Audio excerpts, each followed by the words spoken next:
درود، امیدوارم خوب و سلامت باشید. تا چند دقیقه دیگر که همراه هستیم درباره ذخیره 2 ساله خوراک در تاجیکستان گپ میزنیم. تقسیم زمین در سیل راحت در جای خطرناک برای زندگی و اختراع دستگاه نو برای استحصال خشت گیلین از ویدیو جالب است که همراه تماشا میکنیم.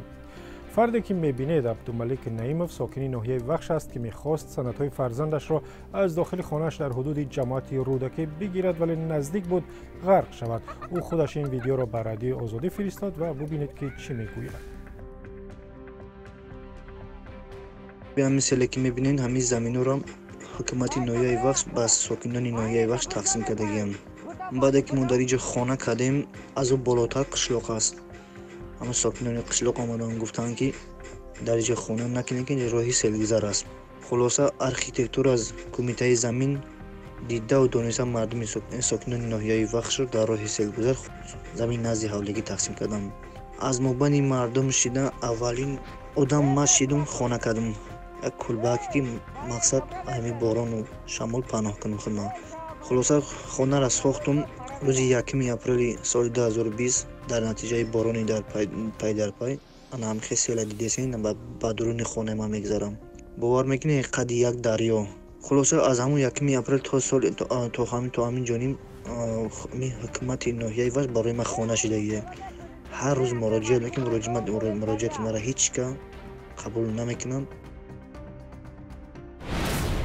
ویدیو جالب دیگری نیز داریم که بعد از صحبت درباره توصیه رئیس جمهور امام علی رحمان برای ذخیره مواد خوراکه برای 2 سال تماشا خواهیم کرد. امام علی رحمان روز 9 ایون گفت که هر یک عائله باید برای 2 سال مواد خوراکه ذخیره کند.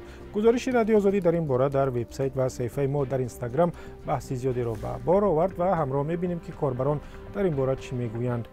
توصیه مذکور چند سال را در ذهن کاربر با نام اردشیر به وجود آورده است که میپرسد: اول اینکه مبلغ خوراکواری 2 ساله از کجا پیدا می شده باشد. دوم، 2 ساله محصولات خوراکواری را در کجا ذخیره کنیم؟ در بالکن؟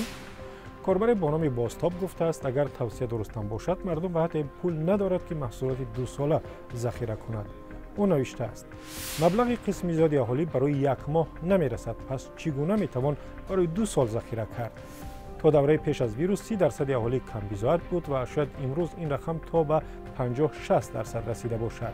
اینها طبقه هستند که برای پگاه شاید نان خوردن نداشته باشند، پس چگونه ذخیره کرده می توانند؟ در اینستاگرام هم سوال درباره اجرای توصیه‌های رئیس جمهور زیاد است که اکثریت میپرسند از چه راهی میتوان محصولات خوراکی 2 ساله را ذخیره کنند. مهیجان اصل در صفحه ما در اینستاگرام نوشته است: با 500 سامانی که میدهند 2 ساله ذخیره میپرسند، گویا نمیدانند که کودکان بعضی آنها عموما شکر و گوشت را نمیبینند، اینها ذخیره میگویند. سوالی که رحمان و 2953 در اینستاگرام گذاشته است سوال مبرمی است که بسیاری ها میپرسند. شرح او را میخوانیم. برای مواد خوراک ذخیره کردن پول لازم. برای پول را ذخیره کردن کار کردن لازم است. برای کار کردن جای کار لازم. جای کار از کجا؟ شما هم میتوانید به این بحث ها همراه شوید، چی در وبسایت azadi.org یا چی صفحه ما در اینستاگرام.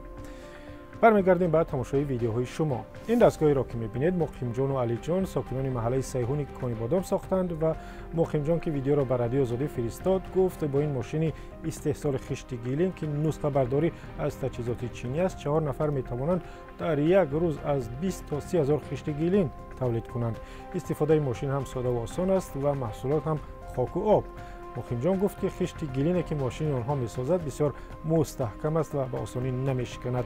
عین زمان باید گفت که مقامات کمیته معماری در تاجیکستان توصیه میدهند خانه‌ها باید از گل و یا لای ساخته نشوند چون در برابر زمین لرزه آسیب پذیر است.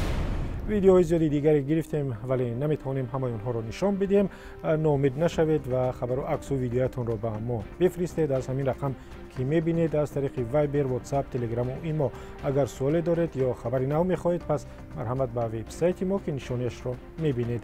تا دیدار در برنامه دیگر.